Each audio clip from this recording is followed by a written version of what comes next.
Hello students, we will solve questions of exercise 1.2. Exercise 1.2 first sum.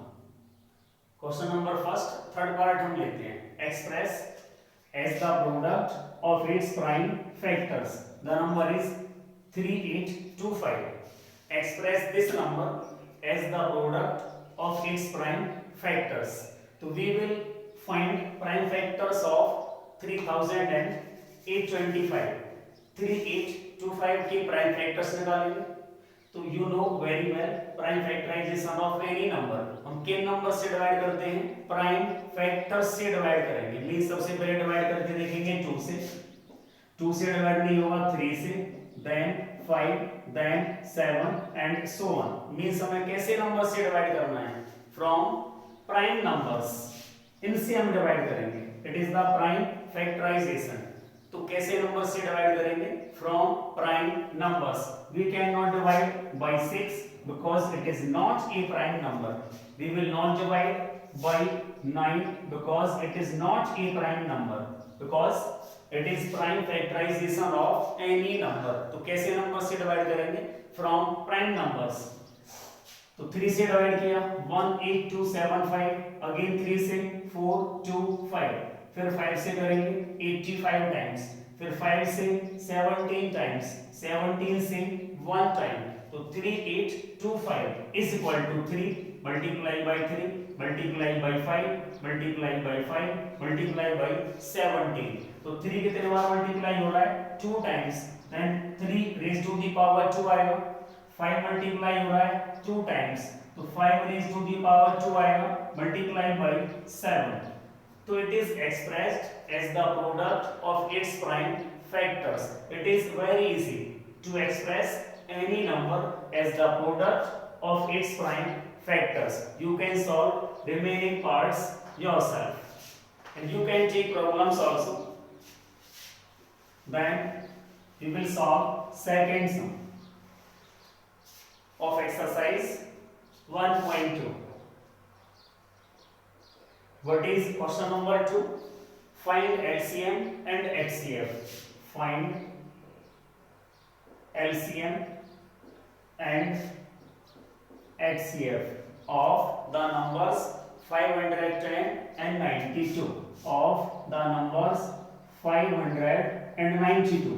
Find LCM and HCF of these two numbers and also verify that HCF multiplied by LCM is equal to product of two numbers. So first we will find LCM and HCF of these two numbers and then verify that LCM multiplied by HCF is equal to product of two numbers. Now first of all we will find LCM and HCF of these two numbers by prime factorization method. 510 express this number as the product of its prime factors. तो prime factors निकालेंगे 510 के. तो सबसे पहले किस number से divide करके देखते हैं, 2 से. 2 से डिवाइड नहीं होगा, देन 3 से. 3 से नहीं होता है, देन 5 से, लाइक दिस. तो डेफिनेटली 2 से डिवाइड हो जाएगा. 2 2 जा 4, 1 बचेगा. 2 5 जा 10, देन 2 5 जा 10.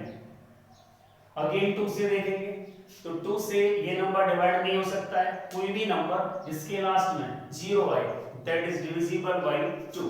तो it is not divisible by 2. Then we will try by 3. 3 से डिवाइड करेंगे. 3 8 जा 24, 1 रिमेंस. 3 5 जा 15, then 5 से 17 times, 17 से 1 time, then 510 is equal to 2 multiplied by 3 multiplied by 5 multiplied by 17. It is the prime factorization of 510. Next number is 92. Its prime factorization, divide by 2, then it is 46. Again by 2, 23. 23 से 1 time, then 92 is equal to 2 multiplied by 2 multiplied by 23. That means 2 raised to the power 2 multiplied by 23, because 2 is multiplied 2 times, तो 2 raised to the power 2 आएगा. It is the prime factorization of 510 and 92, or you can say these numbers are expressed as the product of its prime factors. Now we will find HCF with the help of prime factorization. HCF में हम केवल जो common factors हैं उन्हें लेंगे. HCF में हम कौन से नंबर्स को लेंगे? जो कॉमन फैक्टर्स हैं. अब यहाँ पर 2 आ रहा है, क्या नेक्स्ट नंबर में 2 आता है फैक्टर में? Yes, 2 raised to the power 2 आ रहा है. These are common factors of these two numbers. तो कॉमन फैक्टर निकालेंगे. यहाँ पर है 2 और यहाँ पर है 2 की पावर 2. अब एक ऐसा नंबर हमें लेना है जो दोनों के प्राइम फैक्टराइजेशन में हो.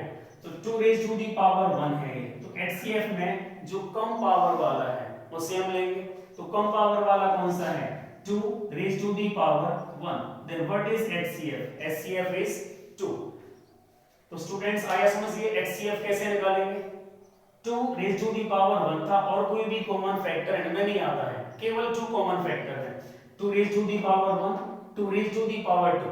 तो हमें कौन सा नंबर सेलेक्ट करना है? कम पावर वाला, क्योंकि 2 की पावर 1 2 की पावर 2 में भी कंटेंट है. 2 की पावर 2 लिखा हुआ है, इट मींस 2 की पावर 1 भी इसमें आया हुआ है, because it is 2 multiply bye 2. तो एक 2 तो है इसमें, तो 2 की पावर 1 ये कॉमन फैक्टर है. 2 की पावर 1 इसमें भी आता है, 2 की पावर 1 इसमें भी आ रहा है. तो what is HCF? 2. Now we will find LCM. LCM में क्या करेंगे? LCM में सारे फैक्टर्स हमें लिखने होते हैं. LCM में सारे नंबर्स को हम लिखेंगे, चाहे वो 510 के प्राइम फैक्टराइजेशन में आ रहा हो या 92 के प्राइम फैक्टराइजेशन में आ रहा हो. तो सबसे पहले हम देखते हैं 2 की पावर 1 यहाँ लिखा हुआ है और यहाँ पर लिख रहा है 2 की पावर 2. तो इनमें से जो ज्यादा पावर वाला है उसे हम लेंगे, मींस 2 की पावर 2 लिया जाएगा, क्योंकि LCM में हमें सारे फैक्टर्स को लेना होता है. LCM में सारे नंबर लिखने होते हैं. तो 2 की पावर 1, तो 2 की पावर 2 में ऑलरेडी आ जाएगा 2 की पावर 1. जब हम लिखेंगे 2 मल्टीप्लाई बाई 2, तो 2 इसमें ऑलरेडी आ जाएगा. यदि हम 2 मल्टीप्लाई बाई 2 लिखें तो 2 की पावर 1 भी तो आ गया, और 2 की पावर 2 में 2 की पावर 1 तो है ही है. यदि हम 2 की पावर 1 लेते हैं तो 2 की पावर 1 में 2 की पावर 2 नहीं आ सकता है.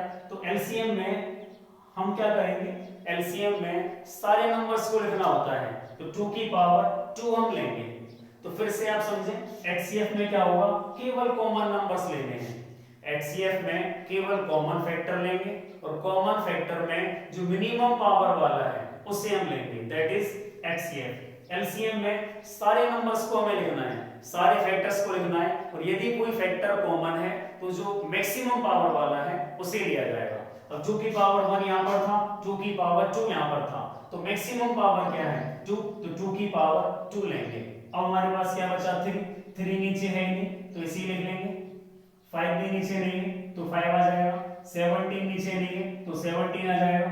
तो ये सारे नंबर्स हम लिख चुके हैं. अब आते हैं 92 के प्राइम फैक्टराइजेशन पर. 2 की पावर 2 ऑलरेडी हम ले चुके हैं, बचा क्या हमारे पास? 23. तो it is LCM. Again you can see HCF में क्या लेंगे? केवल कॉमन फैक्टर्स, और जो कॉमन फैक्टर है उसकी मिनिमम पावर को लेंगे. LCM में सारे नंबर्स को लेना है, और यदि कॉमन फैक्टर है तो मैक्सिमम पावर वाला आएगा. तो it is LCM. It is 4 multiply by 3 multiply by 5 multiply by 17 multiply by 23. इन सबको मल्टीप्लाई कर लेंगे तो ये आ जाएगा 23,460. It is LCM of these two numbers. एक पार्ट तो ये था, find LCM and HCF of these two numbers. तो ये कंप्लीट हुआ. What is the remaining part? Verify that LCM multiplied by HCF is equal to product of two numbers. Now we will verify this result. LCM multiplied by HCF. and on the other hand product of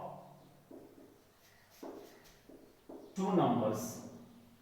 Product of two numbers. LCM multiplied by HCF. What is LCM? 23,460 multiplied by 2.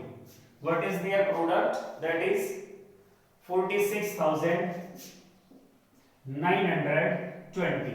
It is LCM multiplied by HCF. Product of two numbers, that is 510 multiplied by 92. What is their product? 510 multiप्लाई by 92. तो 2 से multiply किया 0, 2 1 जा 2, 2 5 जा 10, multiply by 9, 9 0 0, 9 1 जा 9, 9 5 जा 45. It is 0 2 9 6 4. It is 46,920. Both are same. Therefore, we can say LCM multiplied by HCF is equal to product of two numbers, hence verified.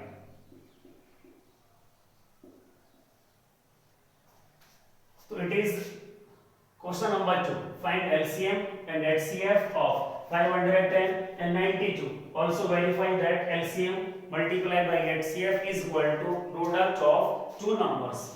So in this way we can find LCM and HCF and also verify this result. Now we will see question number 4. We will discuss important questions, or you can say typical questions. Other questions you can try yourself. Question number 4. Given HCF of question number 4. Given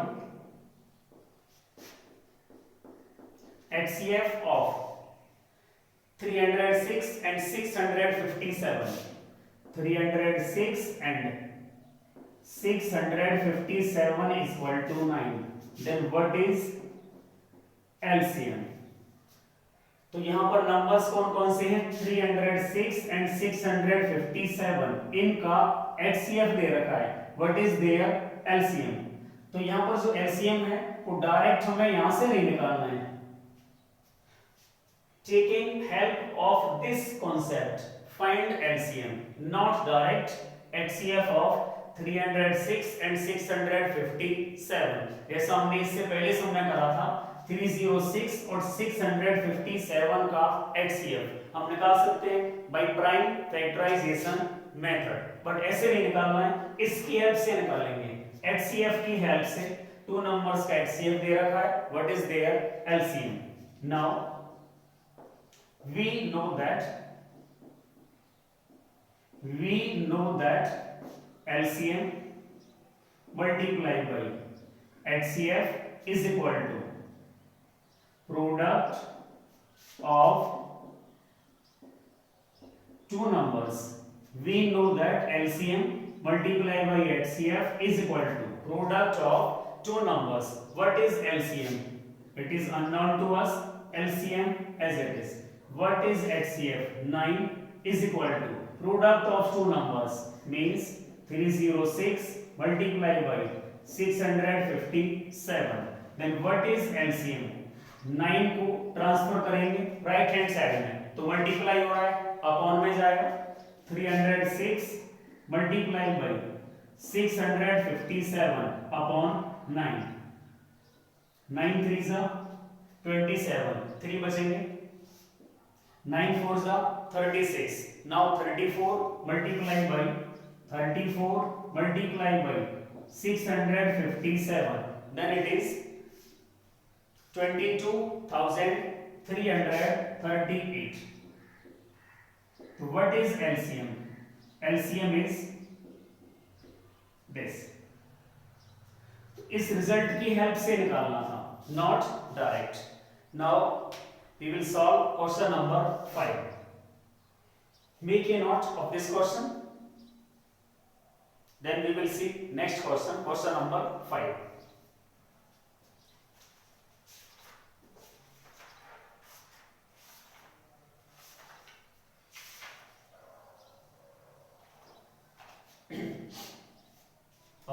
question number 5.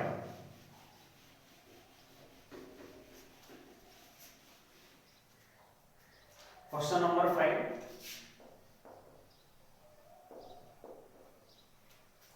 Check whether 6 to the power n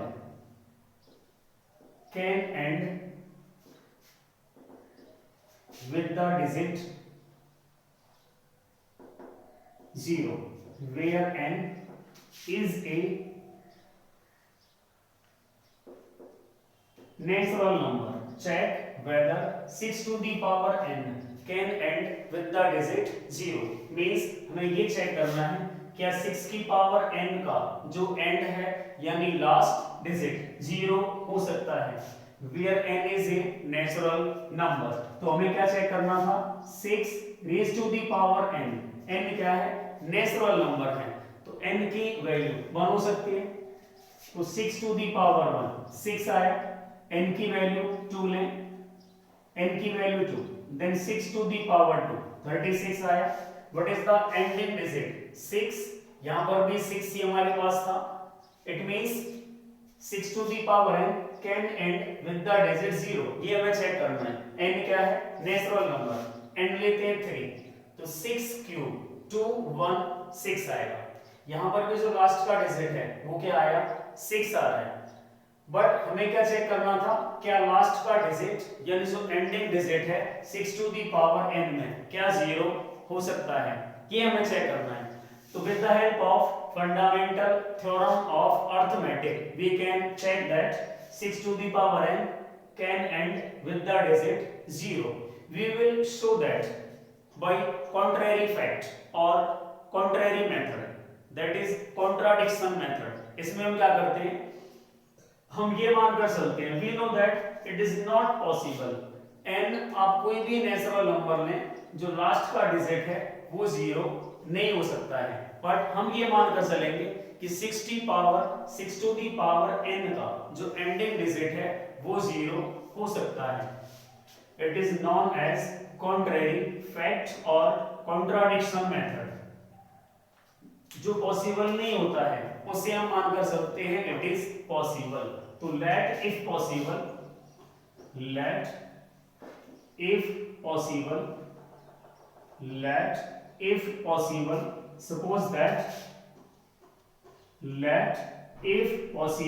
suppose that 6 to the power n can end with the digit 0, where n is a natural number, ये मानकर चलेंगे. Let if possible suppose that 6 to the power n can end with the digit 0, where n is a natural number. और students यदि हम ये मान लेते हैं कि 6 टू दी पावर n का जो एंड है यानी लास्ट डिजिट है वो 0 हो सकता है, तो definitely this number must be divisible by 10, क्योंकि जिस नंबर के लास्ट में 0 आता है that is definitely divisible by 10.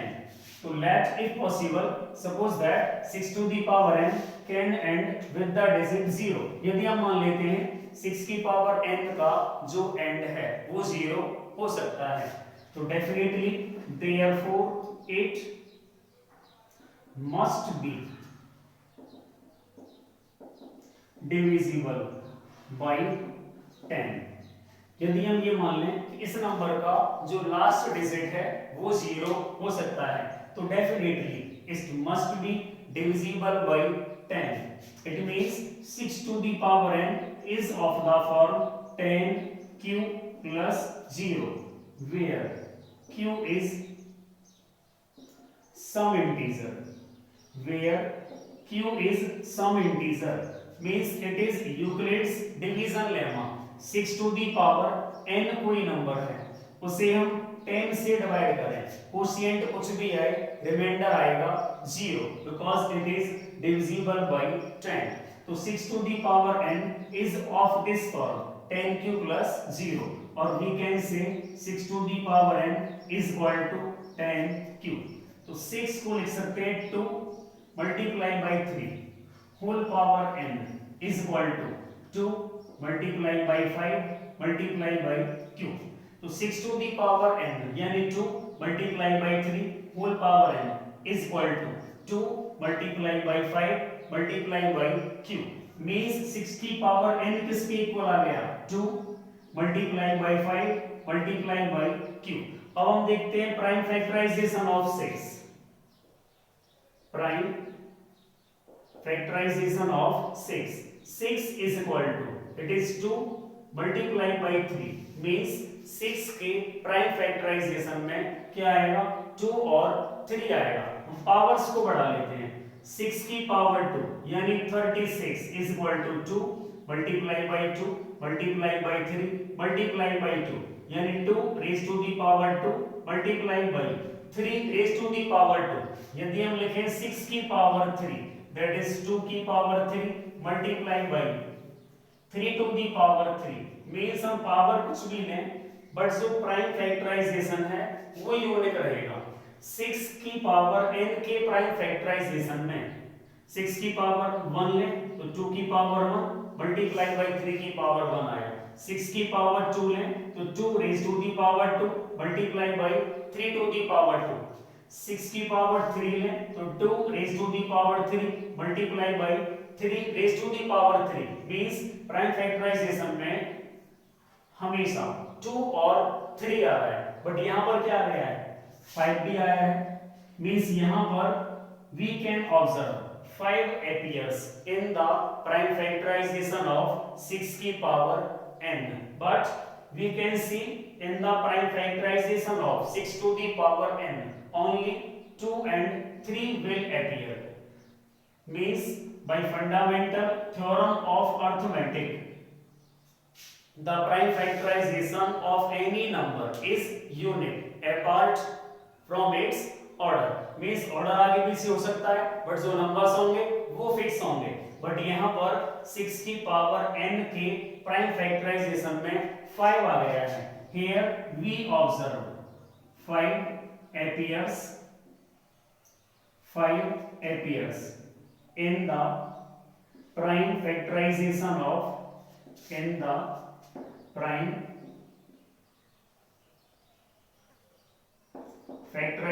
of 6 to the power n। here 5 appears in the prime factorization of 6 to the power n but it is not possible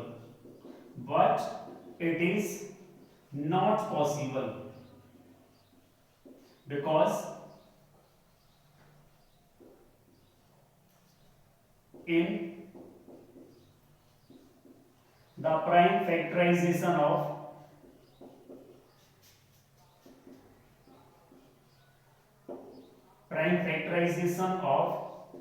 6 to the power n only 2 and 3 will occur। तो students it is contradiction. ये हमें पता है 6 to the power n के prime factorization में केवल और केवल 2 और 3 आएगा बट यहां पर क्या आ गया है? यहां पर 5 भी आ गया है। इट इज कंट्राडिक्शन क्योंकि एक तरफ तो हमें ये पता है कि 2 के प्राइम फैक्टराइजेशन में केवल और केवल 2 और 3 आते हैं। ये हमें पता है कि 6 की पावर n के प्राइम फैक्टराइजेशन में केवल क्या आएगा?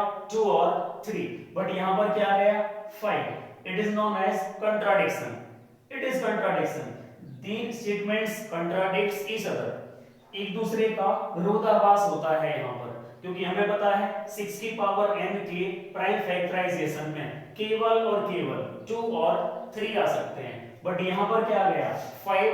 अब हमें ये देखना है प्राइम फैक्टराइजेशन में 5 किस वजह से आया था। 6 की पावर n के प्राइम फैक्टराइजेशन में 5 आने का रीजन क्या था? That was our supposition. जो हमने ये मान लिया था कि 6 की पावर n का जो एंड है वो 0 हो सकता है। इसकी वजह से 6 की पावर n के प्राइम फैक्टराइजेशन में 5 आ गया था। Means our supposition is wrong because contradiction arises here। तो since contradiction arises due to our supposition, due to our supposition, therefore our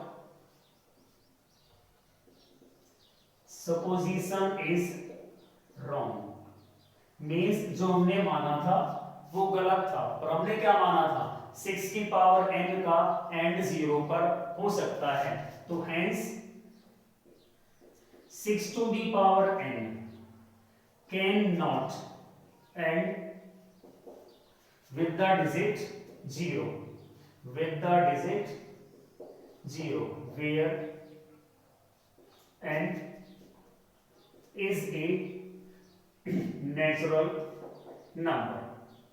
students that is clear to कि 6 की power n का जो and है वो 0 नहीं हो सकता है. Make a note.